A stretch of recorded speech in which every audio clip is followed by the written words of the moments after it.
एक समय की बात है। एक गांव में हरी नाम का लड़का था। वहां लोग बेरोजगारी के कारण लोग बहुत परेशान थे और हरी बहुत पढ़ा लिखा था, लेकिन वह भी बेरोजगार था। एक दिन उसने निश्चय किया कि वो बाहर रोजगार की तलाश में जाएगा और वहां से बहुत सा धन कमा के वापस आएगा। हरी गांव छोड़कर शहर की ओर निकल गया। बहुत दिन बीत गए। वह एक नगर के समीप रुका और नगर में प्रवेश करते ही नगर के लोगों ने उसे घेर लिया और वहां का राजा बना दिया।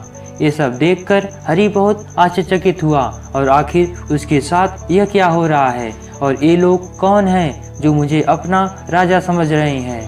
तभी उस नगर का मंत्री वहां आया और बोला, हमारे नगर की एक परंपरा है कि जो साल के पहले दिन इस नगर में प्रवेश करेगा उसी नगर का एक साल के लिए राजा होगा।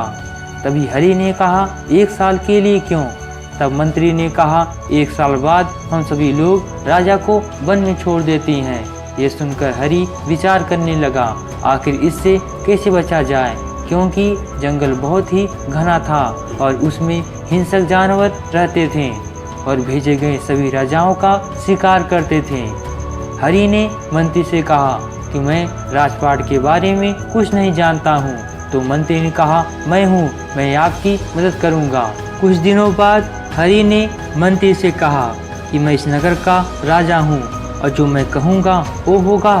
तो मंत्री ने कहा, ऐसा ही होगा महाराज। तो हरी ने मंत्री से कहा, इस महल से लेके जंगल तक रास्ता बनाया जाए और जंगल में एक विशाल महल का निर्माण किया जाए और वहाँ फलदार वृक्षों को लगवाया जाए और महल के चारों तरफ सैनिकों का एक सुरक्षा घेरा बनाया जाए। तो मंत्री ने कहा, ऐसा ही होगा। कुछ समय बाद जब 1 वर्ष बीत गया तो हरी जंगल में जाने की तैयारी करने लगा।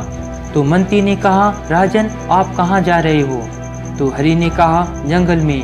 क्यों? आज 1 वर्ष पूरा हो गया है और इस नगर के नियम के अनुसार मुझे जंगल में जाना चाहिए।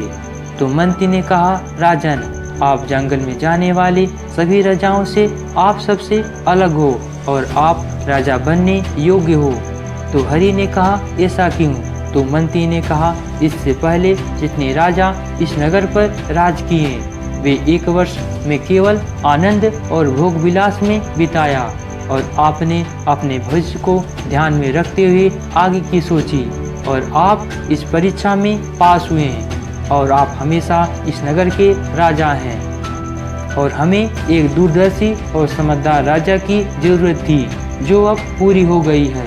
हमें इस कहानी से यही सीख मिलती है कि हमें अपने वर्तमान में ज़्यादा आनंद नहीं उठाना चाहिए, बल्कि भविष्य को ध्यान में रखते हुए मेहनत करनी चाहिए ताकि हमारे आने वाला कल बहुत ही बेहतर हो और अपने जीवन में हम अपने मनचाहे लक्ष्य को पा सकें और जीवन में हमेशा आगे बढ़ते रहें।